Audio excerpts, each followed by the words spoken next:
Just because you're included in a group of friends does not mean you are valued by that same group of friends. One of the hardest lessons that I had to learn as someone who has more of a social butterfly attitude and archetype in my social life is that just because a friend group was choosing to include me for a given period of time does not mean that friend group actually cares about me or wanted the best for me at all. Unfortunately, it's just the truth that lots of young women can have a shared motive without ever having to say that motive out loud, out of insecurity or convenience or whatever other motivations that they might have other than pure respect and admiration for you. And oftentimes I see people in friend groups that serve a purpose like the famous Duff. I know that movie is pretty cringe and a little bit dramatic and on the extreme side, but it is true that women do not have to say the hard part out loud to create dynamics where you're being used for something other than them loving you and caring about you and even respecting you. I personally learned this the hard way because I had a habit of being used for my generosity and my time and attention. Every single time a friend group that I was invited to wanted to go out and take pictures, I was always the one hyping them up,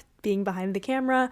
I was never the one that was in the middle of the photo or included in the final photos or the person that was like prioritized or this person whose schedule was adhered to whenever plans were being made. I was always there to either help people pay for things, help people get pictures at things, or really just boost morale at any cost. And the second that I stopped serving that function, it felt like I was suddenly on a conditional basis because I was, and I just didn't want to admit it to myself. I'm not saying that every single friend group is dysfunctional. I'm just saying a lot of them can be, and especially because women do not really have to be aware of why they keep you in their life to keep you in their life. I've been guilty of this too. A lot of times in high school especially, I reduced people to the function that they served in my life. So I had a tough love friend or a unconditional support friend or a friend who I knew would always agree with me, and I would only reach out to these people when I wanted specific kinds of attention. That's not the right thing to do, and it's definitely not okay to let yourself think that you are actually respected and valued in a friendship or a group of people when really you're just being included out of convenience or some other motive. If I knew this when I was 12 or even 16 or even 20, it would have been a lot easier for me to navigate friend groups appropriately, and now I've kind of realized I'm just someone who doesn't like friend groups because I oftentimes subject myself to these dynamics. And the only way that I've found out how to mediate it is just by having friends one-on-one who get to show me their character over months at a time or a longer period of time, and I can look at all of the things that they do with me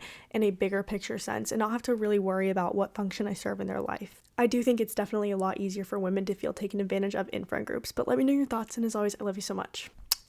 Bye!